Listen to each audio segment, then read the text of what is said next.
Olá, amigos telespectadores da nossa TV Assembleia, bem-vindos. Estamos iniciando mais uma edição do nosso programa Pela Ordem. Com a graça de Deus e com a sua audiência, dando sequência aqui aos debates e trazendo a informação para o telespectador e ao cidadão mato-grossense. Nessa oportunidade, estaremos debatendo um assunto muito importante, que no início desse ano causou espanto e preocupação a toda a sociedade brasileira. Eu estou falando do caos no sistema prisional no país. Para participar dessa entrevista e falar sobre esse assunto, estou recebendo aqui nos nossos estúdios a doutora Michele Marie, ouvidora nacional da ABACRIM, Associação Brasileira dos Advogados Criminalistas, a quem eu já cumprimento e agradeço pela participação. Agradeço o convite, Narbal. Quero cumprimentar aqui o João Batista também e a oportunidade de estar aqui. Bom, como a doutora já antecipou, também participa conosco desse debate o João Batista Pereira de Souza, que é presidente do Sindspem MT. Também cumprimentando mais uma vez, João Batista, pela sua presença e participação conosco para debater um tema tão importante. Olá, Narbal, doutora Michele. Eu tenho certeza que vai ser um debate bem proveitoso para toda a sociedade. Bom, nos primeiros dias do ano, o Brasil registrou mais de uma centena de mortes sangrentas em presídios do país. Cabeças decapitadas, corpos carbonizados e membros humanos arrancados à força expuseram aí o colapso no sistema prisional como resposta aos problemas de superlotação, a precariedade também do sistema prisional, né, e as condições e a guerra entre as facções criminosas. O governo propôs a construção de novos presídios e, para conter as rebeliões, liberou as Forças Armadas para atuar dentro das cadeias. Ações como essas, porém, segundo a opinião de especialistas, não conseguirão estancar o sangue que escorre nas celas amontoadas de detentos, tampouco a realidade violenta nas ruas brasileiras. Quanto mais se prende, segundo os mesmos especialistas, mais a violência aumenta, mais se cria a violência. Encarcerar não garante segurança, segundo os mesmos. E aí o Estado está à mercê de um Estado paralelo. Já começo a entrevista, esse bate-papo, perguntando, deixando para os entrevistados, aos nossos convidados, a pergunta: o que é que pode ser feito nesse momento?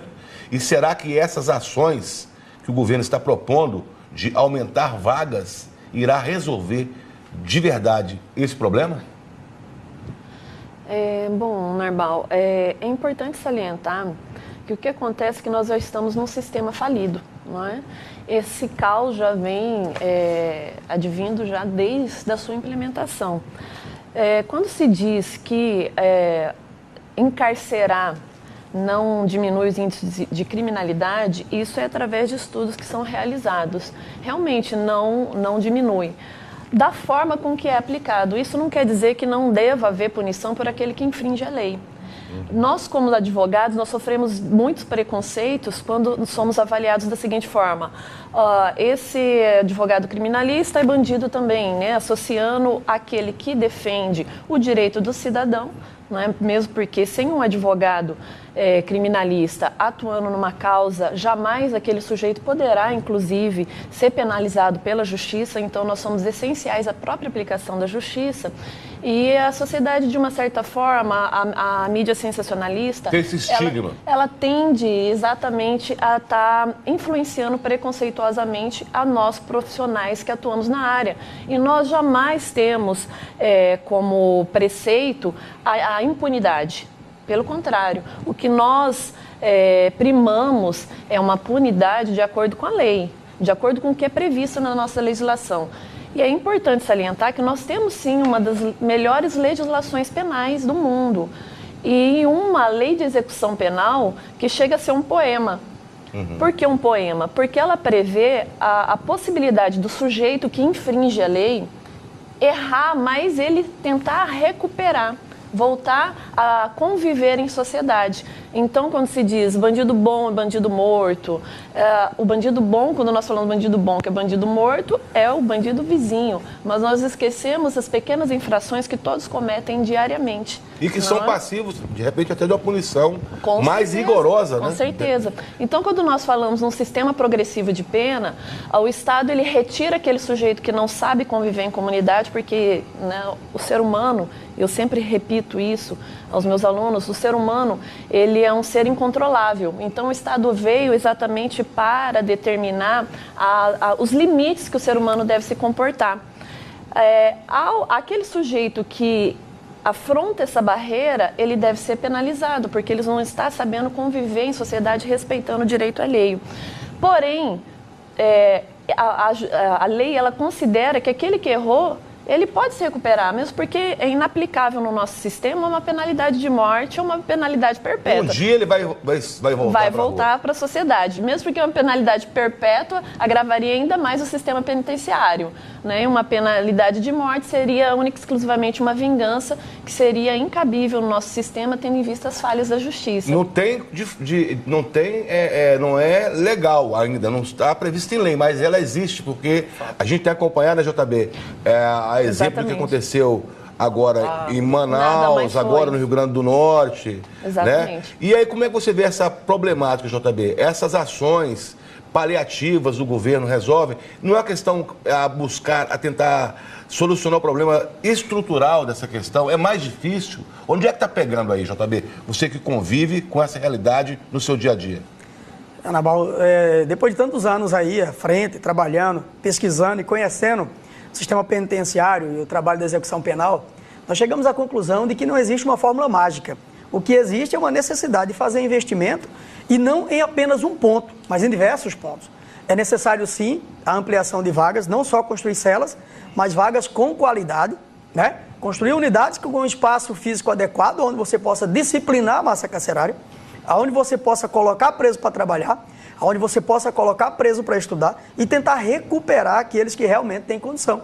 Eu costumo dizer que o maior crime que os governos cometem contra a sociedade no sentido do sistema penitenciário é quando ele pega uma gama enorme de jovens que você pode melhorar ele e devolver para a sociedade e você coloca ele junto com presos de facção criminosa que tem um único objetivo, que é crescer financeiramente, que é crescer através do poder, da força, né? Através de toda aquela guerra interna que eles fazem, através do medo.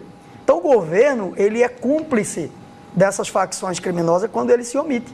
Agora, é necessário, vamos citar o estado de Mato Grosso. Nós temos que ampliar o número de vagas aqui, vagas com qualidade. Nós temos que ampliar o número de servidores para fazer o atendimento da execução penal, né? E aí quando eu falo servidores, não é só os agentes penitenciários, né? Nós temos as defensorias, por exemplo, tem que ser ampliado o trabalho das defensorias também, né? Você tem que manter a disciplina naquelas unidades em que conquistou a disciplina a duras penas, muitas vezes até através de denúncias de maus tratos por parte de servidores, mas que hoje, graças a Deus, a gente quase não ouve falar nisso. Então, o que nós temos hoje aqui no estado de Mato Grosso não foi por acaso. Foi um trabalho que começou em 2010, aonde os agentes penitenciários tomaram a disciplina, o Estado passou a mandar dentro da unidade. Diferente do que você vê hoje no Rio Grande do Norte. Lá em Alcaçuz, há uma ausência total do Estado. A polícia pode ficar ali na parte externa. Ela cercou o presídio e deixou o pau quebrado, literalmente ali dentro, né? Exatamente. As regras internas ali, de convívio, são realizadas pelas facções criminosas. Então, a lei da sociedade não funciona lá dentro. Eles criam leis próprias, inclusive de pena de morte, de execuções, como está acontecendo. Agora, doutora, essa questão do inchaço do sistema, ela passa, lógico, como a senhora falou agora, da LEP, e também pela questão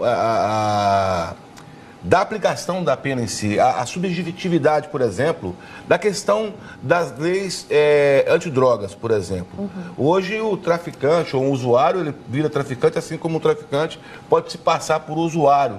Burla muito fácil, de repente, a aplicação no caso em concreto. Mas como é que a senhora vê isso? A questão também do nosso próprio Código Penal de 49, né? Década de 40. Hoje a realidade é totalmente outra, novas modalidades de crime, enfim. O que pode ser feito? A senhora, inclusive, como ouvidora nacional hoje da Abracrim, né, deve ter um número muito grande de informações a nos dar a respeito disso. Do anseio, inclusive do profissional que opera o direito. Veja bem, Narbal, a questão da lei de entorpecentes, ela deixou uma lacuna. O que acontece? O usuário hoje de entorpecente, houve uma despenalização. Continua sendo crime, mas houve uma despenalização. Porém, sem muito explicar quais são as situações de aplicabilidade. Então, muitas vezes, um sujeito que foi encontrado com uma pequena droga, ele é usuário, muitas vezes ele pode acabar sendo penalizado, sim, até como traficante. Até porque dependendo da circunstância. Tem a questão do verbo portar, armazenar, transportar, quer dizer, ele está portando uma pequena quantidade de substância, mas está... Não é determinado na legislação qual a quantidade que o sujeito está portando e como que isso vai influenciar na própria penalização dele. Então, ocorre de muitas vezes um sujeito, ele ser um usuário, pode ser que ele esteja compartilhando, né, que mesmo gratuitamente vai caracterizar o tráfico, ele esteja compartilhando lá um cigarro de maconha, uma pequena quantidade de droga, e ele vai acabar caindo nesse sistema penitenciário e vai acontecer como o próprio João Batista aqui falou, ele vai ser massa de manobra para aqueles que realmente têm o poderio ali dentro, né, de estar envolvendo, tem o poder financeiro até de estar captando esses sujeitos. E com isso acaba se transformando nessas facções. Essas facções, elas acabaram surgindo como meio até de proteção para eles, né, para aqueles que estão sendo ali penalizados. Então eles se unem e eles querem se proteger de alguma forma. E através disso, aqueles que estão em menores condições, mais suscetíveis a essa influência, o que nós chamamos de escola realmente do crime, não deixa de ser, são captados por esses que têm poderio econômico. Mas essa questão da lei de entorpecentes, ela é bem complexa. Nós não podemos simplesmente dizer, vamos descriminalizar os entorpecentes. Embora hoje, inclusive com um estudo que foi feito pela própria Secretaria de Segurança Pública sobre vitimização, o Estado inteiro, a maior preocupação hoje são os crimes patrimoniais em relação a drogas ilícitas. Não? Então, a maior espécies de crimes que são cometidos e a maior preocupação da população são esses crimes. Se nós considerarmos a descriminalização total das drogas, nós vamos estar dando guarida, por exemplo, de uma determinada situação de que aquela substância não faz mal para a humanidade. Então, nem todas as pessoas hoje têm discernimento de diferenciar o que faz bem ou não para a saúde. Né? Então, a saúde tem que intervir de alguma forma, pode ser que não seja necessário a penalização como é feito hoje, porque o combate contra as drogas está perdido. Isso é um fato. Não há como o Estado ele ganhar essa guerra. Agora, como diz também alguns da JB, João Batista, está tudo dominado, as facções avançaram de tal modo que para o Estado retomar não só a questão da ordem dentro dos presídios, como também ter ali uma voz ativa para que possa sobrepujar ao domínio desses criminosos. Verdade. Aqui no estado de Mato Grosso mesmo, nós observamos que desde 2013, com o advento da Operação Grenar, realizada aí pela Polícia Civil e inteligência do sistema penitenciário, você veja que ali já tinha um levantamento de que teria 450 membros batizados do Comando Vermelho.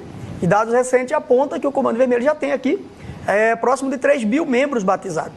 Então você vê que existe também essa questão do glamour. Aqueles jovens, eles olham hoje para os grandes criminosos, pegam um Sandro Louco da vida, o Sandro Rabelo, né? Eles já veem, alguns jovens que entraram no mundo do crime, eles já veem esse daí como sendo o seu herói. Quando o Estado se omite, quando o Estado não disciplina, quando o Estado não tenta isolar esses líderes, o que acontece? Eles vão ampliando os seus tentáculos.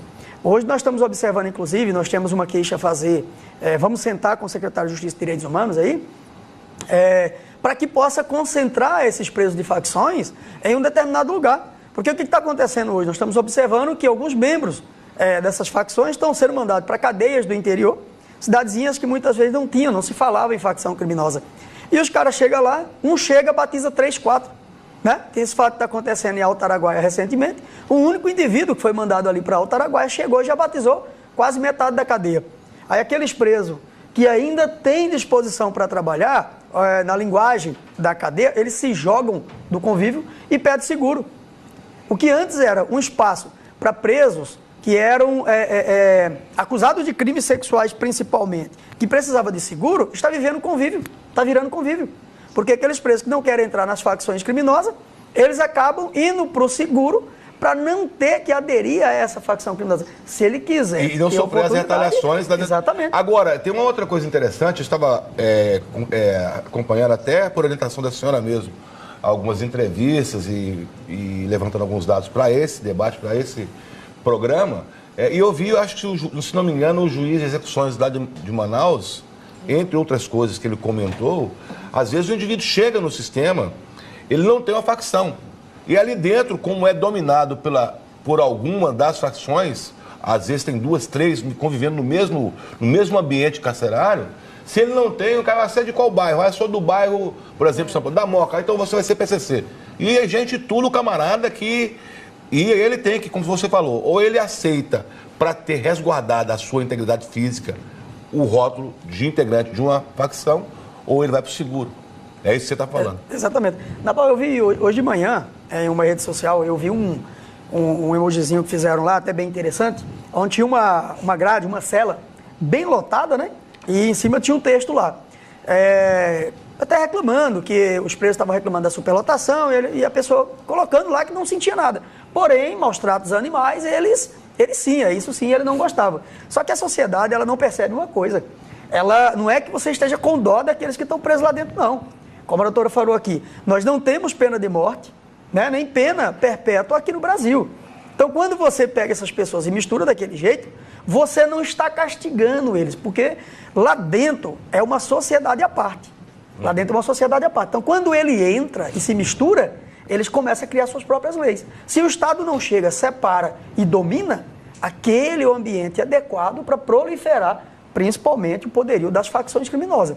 Aquele Mariano Beltrame, que foi até o ex-secretário de Segurança do Rio de Janeiro, ele fez uma colocação também dizendo o seguinte: são verdadeiros partidos que estão surgindo dentro da cadeia, né? A questão, a partir desse acirramento da disputa pelo domínio do tráfico, que começou, na verdade, explodiu a partir de junho do ano passado para cá, com a morte daquele traficante aqui na fronteira do Brasil com o Paraguai, foi uma coisa cinematográfica, inclusive a execução do cara, e que isso vai ter reflexo dos desdobramentos dentro do sistema carcerário, como também nas ruas, né? E a questão, o judiciário, muitas vezes, também tem lá a sua lógica, tem sua culpa, né?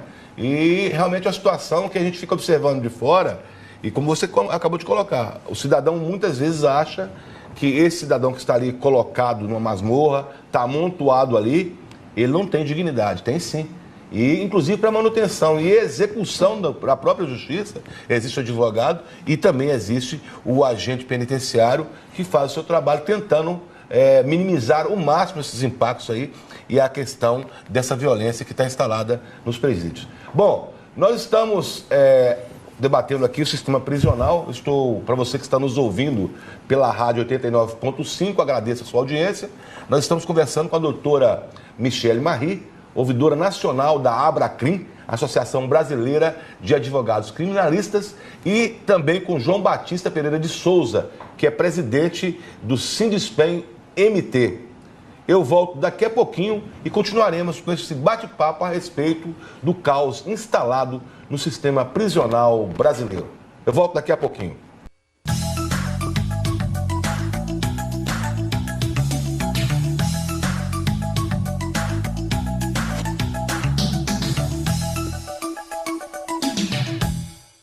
Estamos de volta com o nosso Pela Ordem.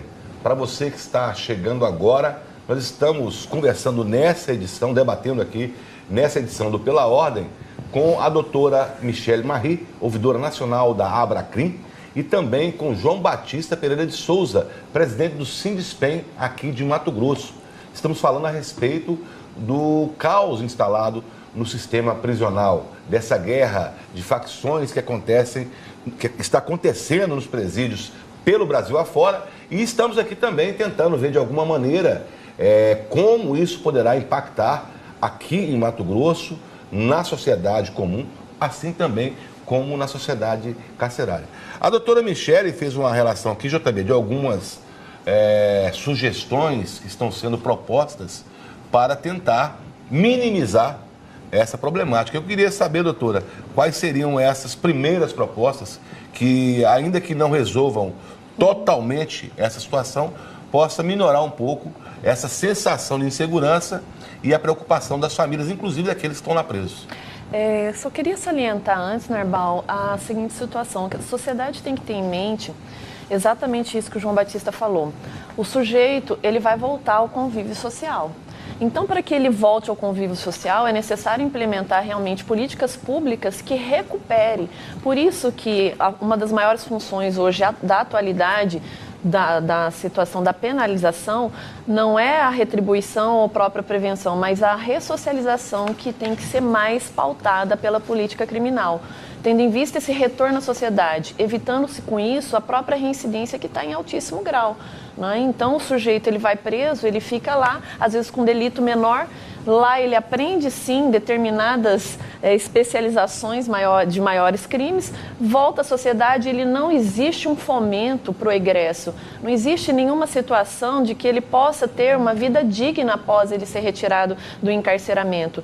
E ele acaba retornando sim à prisão e com isso aumentando ainda mais o afogamento de pessoas dentro dos presídios. Nós sabemos, João Batista pode falar melhor sobre a quantidade de vagas que estão hoje dispostas aos presos e a quantidade de sujeitos que estão lá dividindo celas de forma, digamos, até indignas, né, desumanas, para essa ressocialização. Quando eu digo indignas e desumanas, a sociedade tem que ter, no sentido que não é como João Batista, preocupar, coitadinho do criminoso, não é essa a situação. Ninguém quer, mas sim dar dignidade para que ele possa voltar a viver conosco. Ninguém está propondo que compre lá cama king, colchão de tal densidade, com edredom, não é nada disso.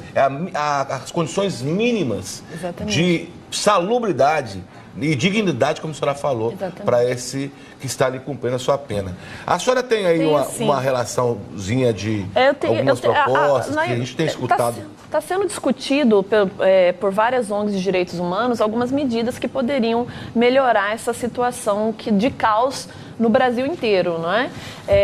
Nós ainda temos o privilégio aqui de Mato Grosso de ser um dos estados que menos homicídios ocorrem dentro de presídios, né? Salvo engano, João Batista pode dizer melhor sobre isso, mas nós somos ainda um estado que não existe tanto homicídio como, por exemplo, independente de situações como ocorreram em Manaus, em Roraima, lá no próprio Rio Grande do Norte. Nós ainda está tendo uma contenção melhor a partir, né, como o João Batista falou, dessa intervenção dos agentes penitenciários, né, que está tendo uma maior respeitabilidade.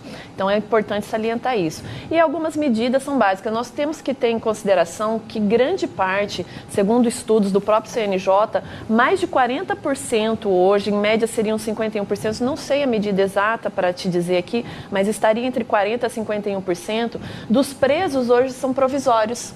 Ainda nem tem não existe uma sentença, uma condenação do mesmo. Então, a lei hoje, o nosso Código de Processo Penal, ele determina que a prisão provisória ela é uma exceção à regra, porque a regra é a pena. Após uma sentença condenatória com trânsito julgado, o sujeito recebe a sua penalidade. E aí nós vamos dizer assim, Beccaria já dizia lá em 1700, né, que a pena ela tem que ser pronta, justa e necessária. E é exatamente isso. Essa sensação que a sociedade tem de impunidade, da proporcionalidade, essa sensação de impunidade, ela vem da demora judicial. E aí a gente não consegue buscar uma solução única apenas lá no sistema penitenciário. Vem de toda a aplicação da justiça, vem do legislativo, vem do judiciário e vem ali afetando o sistema prisional. Para a sociedade sentir que está sendo feita justiça, é necessário que aquela penalização seja feita imediata. E aí os juízes, o que eles estão fazendo? Eles estão aplicando uma pena antecipada, que muitas vezes pode ser injusto, o sujeito pode não ter praticado. Até ser absolvido, inclusive, no final do processo. Com certeza, muitas vezes nós temos Ninguém repara isso. Diversos casos de pessoas que ficaram anos presos e foram absolvidos posteriormente. Então, a justiça ela tem que tomar cuidado com essa aplicação da pena provisória. E a análise dessa aplicação desse encarceramento provisório desafogaria também grande parte dessa população carcerária. Os juízes têm que se ater ao que é determinado a lei. Então, a penalização, ela é após a sentença com trânsito julgado. E a provisória faz todo o procedimento, porém esse procedimento tem que ser mais rápido para que a sociedade, ela sinta esse feedback realmente da justiça, ela se sinta segura. É isso que está faltando, uma justiça mais rápida. E esse contingente que a senhora está dizendo, acontece em números tão absurdos como esse, a ponto de chegar a 50% da população carcerária. É importante o que a senhora está falando. É um número muito grande. Metade daqueles que estão presos, ou quase a metade desses, estão presos sem uma sentença condenatória. Não foram julgados ainda. Na verdade, são suspeitos, ainda réus num processo, e estão pagando, muitas vezes, uma pena, como a doutora acabou de falar, no final do processo serem absolvidos. E acontece também por uma outra carência, e que também parece que já comprometida demais por conta da mão de obra, de profissionais, enfim, de aparelhamento, que é a Defensoria Pública, né? Que não consegue estar em todas as comarcas. Exatamente. Muitas vezes um defensor público, né, atende aí 2, 3, 5, 6 comarcas. João Batista, essa é a realidade que a doutora está colocando aí, da questão da ressocialização. A gente sabe que parece que é uma utopia, uma ficção isso daí. Acontece em alguns casos, você tem algum exemplo, pelo menos que possa nos dar um alento de que realmente, em alguns casos, se consegue recuperar aquele que ingressou no sistema e pode sair de lá corrigido, ou um pouquinho melhor? Nabal, eu sou um pouco radical com relação a essa questão da ressocialização. Eu não gosto muito dessa palavra ressocialização, não. Eu prefiro reinserção, devolução aí para a sociedade e tal. Mas existe sim, existem muitos casos. Eu conheço várias pessoas, inclusive ontem, pela manhã eu participei de um programa de rádio onde estava o Coronel Nivaldo, faz um trabalho brilhante lá no projeto Rede Cidadã da Polícia Militar. E já há muitos anos, há muitos anos, né? Esse trabalho vem sendo realizado. É um trabalho preventivo, né? Vem tirando crianças em situação de risco, para evitar que cheguem até o sistema socioeducativo e o sistema penitenciário.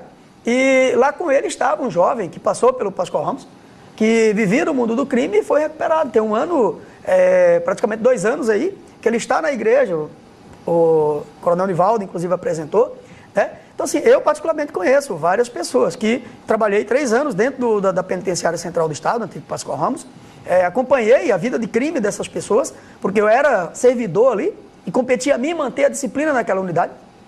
E, para minha surpresa, encontrei com eles aqui na rua. Agora, há poucos dias, estive ali no Fórum da Capital e tem uma empresa fazendo algumas reformas e alguns deles estavam lá e vieram me cumprimentar. Tem pessoas que eu conheço, inclusive conterrâneos meus, de Pernambuco, onde jovens que cresceram aqui, entraram no mundo do crime e hoje se recuperaram. Então, assim, eu acredito no ser humano, acredito na mudança do ser humano. Agora, infelizmente, por isso que eu falo que eu sou meio radical. Ali dentro tem alguns que, se o Estado cavasse um buraco, jogasse dentro, jogasse terra, não ia perder muita coisa, não. Porque, infelizmente, só sabe trazer tristeza para a família dele, né, e maldade para as vítimas. Agora, esse embrutecimento, não sei se posso usar essa palavra, essa violência, parece que nós estamos voltando à era medieval, aquelas épocas da barbárie, né? Decapitando, fizeram churrasco, se não me engano, lá no Rio Grande do Norte, lá em Alcaçuz, com partes dos corpos dilacerados. Isso é um absurdo, é uma questão antropológica, sociológica, né? Antes de ser jurídica. Como é que a senhora vê essa violência toda, doutora? Será que é o sistema que fabrica isso ou é levado das ruas para dentro do sistema? Particularmente, Narbal, eu não consigo uma explicação lógica para o que está ocorrendo. O problema é que isso não ocorre só dentro do presídio. Lá nós podemos considerar que são pessoas com índoles já de desvio, né, de caráter, por estarem ali, eu digo isso dos que já estão penalizados, e que nós poderíamos ainda dizer o seguinte, eles já existe uma justificativa de desvio. Porém, isso está ocorrendo aqui fora, né? Nós temos casos diversos de lixamentos que ocorrem aí, a própria sociedade querendo fazer justiça com a própria mão e que acabam trucidando, né, diversas pessoas que às vezes até inocentes. Tivemos casos em São Paulo, acho que 3 anos atrás, de uma mulher que foi... Lá em Santos, né? Foi brutalmente assassinada pela própria sociedade. Então, eu não consigo entender esse E você abre hoje um Facebook, abre uma rede social e você vê que está sendo fomentada a agressividade, está sendo fomentada a violência pela própria sociedade. E até onde que isso é vantagem para a sociedade, nós estarmos fomentando essas questões de violência, inclusive pelo próprio criminoso, que assim seja julgado. Né? Então, nós temos que ter cautela, sim, com as coisas que nós divulgamos, com as opiniões que nós emitimos, principalmente essas opiniões de violência que são fomentadas nas redes sociais. Agora, João Batista, agora recentemente, eu não quero, de repente, ser injusto, eu não vou citar o nome de quem foi que propôs, mas parece que tem alguém propondo, inclusive, entre as propostas diversas que a doutora falou aqui, nesse momento aparece um monte de especialistas para tentar resolver. Mas tem pessoas sérias que tentam buscar realmente uma solução efetiva e tem conhecimento para propor. Tem uma proposta, me parece, de que deixar que os presos administrem alguns setores ali da carceragem, ou lá do presídio, ou juntamente com a gente. Por exemplo, eu estou dizendo isso porque muita gente questiona o custo do preso para o Estado e para a sociedade. O custo, me parece que em Mato Grosso é 4 mil e poucos reais, o custo de um detento por mês. 2.600. Mas no Brasil chega a essa média, 4 mil e poucos reais. No lugar chega até a ser 5.500, 6 mil reais. 6 mil reais. Esse valor é aplicado ali na alimentação, higiene, enfim. Isso aí, como é que você vê isso, esse custo e essa disparidade de Estado para Estado? Bom, na verdade, esse modelo... Esse modelo seria interessante ser aplicado. Esse é o chamado modelo APAC. Como? Modelo APAC. Modelo APAC. Associação de Proteção aos Apenados. Esse modelo, ele se baseia em fazer uma triagem bem seletiva do perfil de presos que possa ser colocado nessa unidade. Ali não entra preso de facções criminosas, não entra preso usuário de droga, né? Não entra preso que tem histórico de violência. Então, é apenas um grupo seletivo. Imagina você que o governo chegasse hoje e falasse o seguinte: a partir de amanhã, não tem direção na penitenciária central do Estado, não tem servidores trabalhando, os próprios presos vão administrar. O que você acha que ia acontecer? O caos. Pior do que aconteceu em Manaus, em Roraima e está acontecendo no Rio Grande do Norte. Então, na verdade, eu também acredito, você pega esses presos que estão usando tornozeleira eletrônica, tem muitos presos que têm condição, ao invés de você colocar lá a tornozeleira nele, faz uma triagem de um grupo, cria-se uma casa como tinha casa do albergado antigamente e entrega para ele administrar. Tem pessoas aí, tem empresários que são presos, que foram presos aí com crime ambiental. Tem pessoas, comerciantes, né? Tem pessoas com um pensão alimentícia, né? Pensão alimentícia. O preso, embora a grande maioria seja de cor negra ou parda, seja de grau de escolaridade muito inferior, tem pessoas também com curso superior que está presa no sistema penitenciário. Tem pessoas que não têm essa má índole, ela não tem essa gana, essa toda, para fazer essa violência como foi feito agora lá em Alcaçuz mesmo, né? Fazendo churrasco com as vísceras lá dos outros presos. Então tem pessoas que cometem crime financeiro, mas não cometem crime contra a vida. Essas pessoas você pode colocar na PAC. Agora, o problema é, a grande maioria desses presos são presos que cometem crimes patrimoniais, são presos que têm envolvimento com tráfico de droga. Essas pessoas elas não vão se auto-administrar ali não, se auto-gerenciar. Elas não vão. Tanto é que esse modelo foi criado há anos, né? E é um número restrito de unidades. Pode ser construída uma aqui no estado de Mato Grosso? Pode. Seleciona aí, ela é de 80, 100, 80, 120 presos. Né? Tem viabilidade para isso? Você tem, eu acredito que tem. Ela não pode ser um modelo geral para o sistema penitenciário de Mato Grosso. Ela vai ali, no máximo, ocupar 80 a 120 presos. Agora, lá em Vitória, doutor, e também João Batista, eu estava assistindo uma entrevista do André Carvalho, se não me engano, André Garcia, que é o secretário de Segurança lá do Espírito Santo. Ele falando do que foi feito com o sistema, que não existia o sistema prisional no Espírito Santo. Tanto é que os índices nas estatísticas, sempre parecia Vitória, aquela região ali, Vila Velha, o Estado figurava entre os mais violentos da federação há anos passados, agora recentemente, né? Mas de alguns anos, alguns meses para cá, essa realidade mudou, inclusive com a implementação, com a melhoria do sistema prisional. E eles fizeram um negócio diferente, eles desmembraram, parece que construíram presídios menores, que pode parecer que dificultaria mais a administração, mas isso aí deu uma certa organizada, vamos dizer assim, dentro do sistema prisional. Você acompanhou isso? Você acha que também pode ser uma alternativa? O Estado do Espírito Santo foi denunciado na ONU, se não me engano, em 2006. E depois que pela houve precariedade essa denúncia, do sistema, que não existia, inclusive. Para você ter uma ideia, presos lá eram colocados em containers desses que se utiliza hoje para guardar material de construção, né, em obras fora da zona urbana. É ali que os presos ficavam. Era ratos, a comida era entregue em sacolinha de plástico. Então houve uma denúncia junto à ONU. O governo brasileiro foi sancionado por causa do Estado do Espírito Santo. Naquela época, o diretor-geral do DEPEN, inclusive, era do Espírito Santo. E foi feito um investimento por parte do governo federal e outro por parte do governo do estado. Foi investido praticamente 1 bilhão em construção e reforma de unidades. E ali também foi aumentado o efetivo, foi capacitado os agentes penitenciários para fazer, aí implantaram lá o sistema que hoje utilizamos aqui no estado de Mato Grosso. Exatamente esse de disciplinar a unidade. Depois que você disciplina a massa carcerária, você tem condição de colocar para trabalhar e estudar.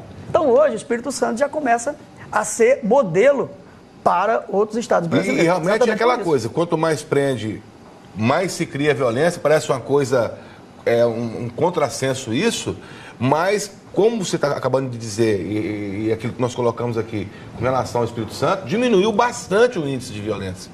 Né? A questão de homicídios caiu bastante, o número de homicídios.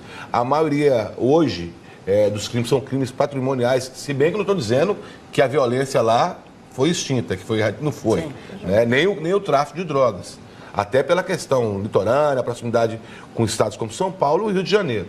Mas aqui pode ser aplicado coisa parecida. E é difícil. Você falou que tem esse modelo já sendo aplicado aqui. Hoje nós podemos dizer que o sistema penitenciário já atua na doutrina de polícia penitenciária. Essa doutrina de polícia penitenciária ela consiste exatamente em disciplinar a massa carcerária, preparando ela para que aqueles outros atores ligados à recuperação do preso tenham o espaço adequado para fazer o seu trabalho. Que nem eu falei, um lugar indisciplinado você não consegue fazer com que o preso trabalhe e estude. Mato Grosso já está aplicando isso. Agora, é necessário que as autoridades aqui no estado de Mato Grosso, elas se conscientizem que o sistema penitenciário está intimamente ligado à questão da segurança pública. Nós tivemos aí nos últimos 2 anos um investimento altíssimo na segurança pública, no policiamento ostensivo, investigativo, no setor de inteligência. De contrapartida, também não houve o aumento do investimento no sistema penitenciário, ao contrário. Se prendeu mais, mas não se deu estrutura para que se fizesse, mantesse essa... Exatamente. Eu tenho uma visão, Nabal, que é o seguinte, embora haja-se aquela máxima de que o Brasil prende-se muito, eu acredito que prende-se muito porque se comete muito crime. Né? E isso aqui, na verdade, é todo um sistema. Comete-se muito crime porque existe impunidade. Existe impunidade porque não se investe no sistema penitenciário. Não se trata o sistema penitenciário como parte integrante da segurança pública e necessária de investimento. E como foi falado, essas pessoas não vão morrer ou ficar lá a vida inteira. Então, ou se investe em melhorias no sistema penitenciário, na qualificação daqueles profissionais, como a doutora falou aqui. Melhorou muito o trato do agente penitenciário, dos profissionais do sistema penitenciário com o preso. Melhorou bastante. Agora, ainda se comete muito crime porque não existe realmente um sistema que prenda, prepare e devolva melhor para a sociedade. Você simplesmente prende para evitar que ele cometa novos crimes, mas devolve ele para a sociedade depois do mesmo jeito ou pior. Doutora, e o operador do direito, o advogado nesse cotidiano, nessas visitas aos presídios, na assistência a seus clientes, como é que é essa relação e o que a senhora tem escutado, a senhora como ouvidora da Abacrim, desses profissionais em relação a essa realidade dos presídios? Nabal, eu tenho 14 anos de advocacia criminalista e eu vejo sim que houve uma evolução no tratamento e até na problemática dentro das penitenciárias aqui, especificamente aqui da nossa região, Cuiabá e Várzea Grande. Pouquíssimos problemas eu posso considerar que temos enfrentados. Tivemos alguns problemas no ano passado de presídio que não aceitou, né, por um determinado tempo o advogado entrar para fazer a consulta com o seu cliente. Isso não pode ocorrer porque isso inibe a própria aplicação da justiça, ainda mais se for um preso provisório. Né? Então são questões muito pequenas perto do que ocorria anteriormente. Nós sabemos que há anos atrás, mais ou menos em 2000, salvo engano, 2004 até 2006, nós tivemos várias rebeliões, o que hoje está sendo mais contido, né? Então está havendo uma evolução realmente. E o que é importante falar, Narbal, que nós não temos aqui como aplicar o nosso sistema previsto na LEP, que é o sistema progressivo de regime. Então o sujeito muitas vezes ele está lá com direito ao regime semiaberto e ele continua preso ainda no regime fechado. Ou então vai ser aplicado agora a utilização de tornozeleira eletrônica, né? Então, isso inibe a própria aplicação da lei. E aí a gente avalia assim, nossa legislação não presta. Não tem como nós avaliarmos que uma legislação não presta se a gente não aplica ela da forma como que ela é prevista. Né? Eficácia, para a gente avaliar uma eficácia, a gente tem que aplicar ela da forma com que houve a previsão, fazer essa análise. E aqui no Brasil, apenas 11 estados, salvo engano, 12 apenas, que conseguem hoje aplicar esse sistema da LEP, que é o sistema de progressão de regime. E isso desafogaria também o sistema penitenciário e conseguiria reinserir de forma mais correta esse sujeito, porque ele indo para uma colônia agrícola industrial, ele tem o trabalho maior intensificado, lembrando que na pena privativa de liberdade o trabalho do preso é sim obrigatório e é um direito também dele. Ele tem esse direito de trabalhar e é sim uma obrigação, tá? Então só não é obrigação para o preso provisório. Só que o Estado não fomenta esse trabalho também, né? Então se fomentar esse trabalho do preso, dando condições dele sair de lá e fazer algo útil para a sociedade, também diminuiria a longo prazo aí essa questão da reincidência e diminuiria a população carcerária. Bom, para você que está nos acompanhando, nós estamos conversando aqui nesse nosso Pela Ordem, que você acompanha também pela rádio 89.5, com a doutora Michele Marie, ouvidora nacional da Abracrim, e também com João Batista Pereira de Souza, presidente do Sindispen. Eu sou o Narbal Guerreiro, como na rádio aí não tem letrinha, né? Estou fazendo mais uma vez as apresentações dos nossos entrevistados dessa edição que já está chegando no seu finalzinho.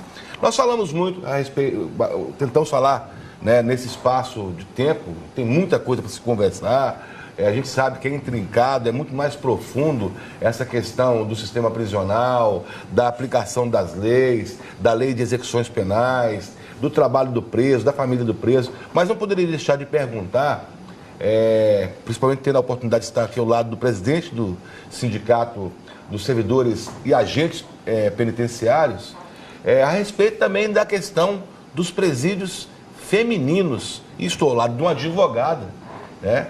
Essa convivência, essa realidade também, ela é visível, ela é transportada para esses ambientes dos presídios femininos, doutora e João Batista? Tá bom, nós observamos, como a doutora falou aqui, de um certo tempo para cá, e nós viemos trabalhando para isso, de 2010, com a aprovação da Lei 389, trazendo a atribuição da disciplina de segurança das unidades para os agentes penitenciários, nós observamos uma mudança, né, muito significativa de comportamento, até no trato desses servidores com os presos. Penitenciária feminina.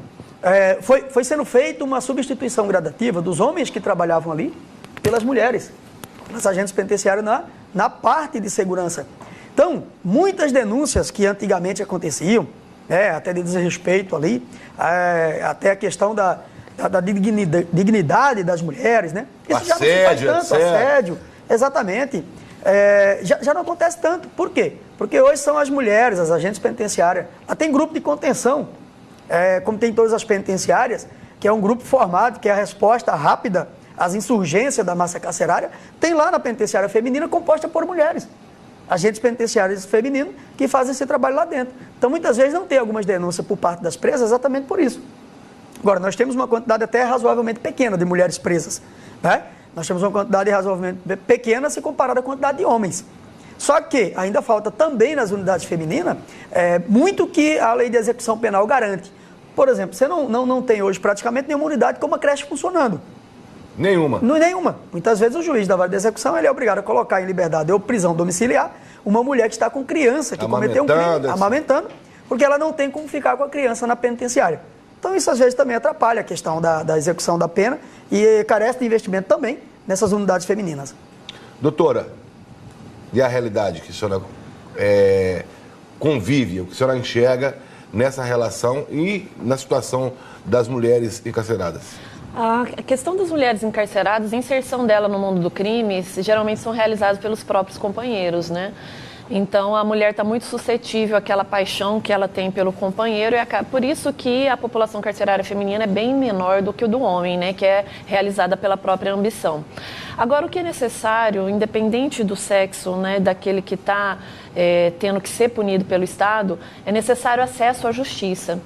Nós devemos considerar que nem todos têm condições de pagar um advogado particular. A nossa defensoria pública também é deficitária, questão de quantidade de defensores públicos que tem. E uma das sugestões que podem ser implementadas são parcerias com as próprias universidades, né? No sentido de fazer núcleo de práticas, os núcleos de práticas jurídicas, onde eles possam fazer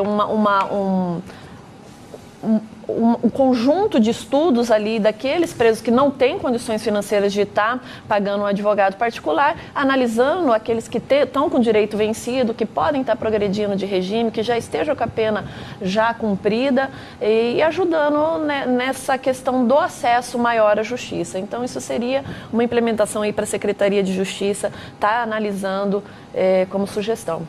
Bom, nós estamos chegando ao final, aliás, chegamos ao final dessa edição. O Jorge já está aqui me puxando a orelha já por 2 vezes, me dando sinal de que já estouramos nosso tempo. Mais uma vez, eu quero agradecer aos ouvintes da nossa rádio 89.5, a você, meu amigo telespectador, e assim, nesse finalzinho de programa, deixando os microfones e câmeras aqui à disposição dos meus convidados, começando pelo João Batista, para as suas considerações finais. E já agradeço, mais uma vez, a sua participação. Bom, nós que agradecemos o espaço importantíssimo de discussão acerca da questão da segurança pública do sistema penitenciário, né? Agradeço aí o pouco que estou aprendendo aqui com a doutora Michele também. Eu acho que trazer a ouvidoria, né, de uma associação nacional para o estado de Mato Grosso enriquece também com muitos dados que eu tenho certeza que a gente vai poder ter daqui para frente, né? Parabenizar pelo trabalho da Abacrim, auxilia e muito, tem uma participação importantíssima aí nesse sistema, né, no sistema penitenciário, e parabéns pelo programa aí. Bom, doutora Michele, obrigado pela participação. Acho que será a primeira de muitas, né? Gostaria de contar mais vezes com a senhora aqui no nosso programa. Eu estou à disposição, Narbal, a estar retirando qualquer dúvidas, né, qualquer convite, também da própria sociedade dos advogados, né? Foi uma honra para mim essa nomeação como ouvidora nacional. É uma confiança que me foi dada pelo presidente nacional da Abacrim, doutor Elias Matar Assad, que fica lá em Curitiba, né? Então, está organizando toda essa parte da ouvidoria, me colocando à disposição dos advogados que também estiverem infringidos, né, os seus direitos, e também salientando para quem quiser se associar à Abacrim, que entrem no site ou possam também entrar em contato comigo, que eu posso estar retirando qualquer dúvida a esse respeito. Muito obrigada. Bom, já que a senhora falou em contato, qual o telefone que o interessado poderia entrar em contato com a senhora? 981 37 91 26. Repete, por favor. 981 37 91 26. Bom, assim encerramos essa edição do nosso Pela Ordem. Eu encontro você a qualquer momento aqui nos nossos programas pela TV Assembleia e também pela nossa rádio 89.5. Até um próximo encontro.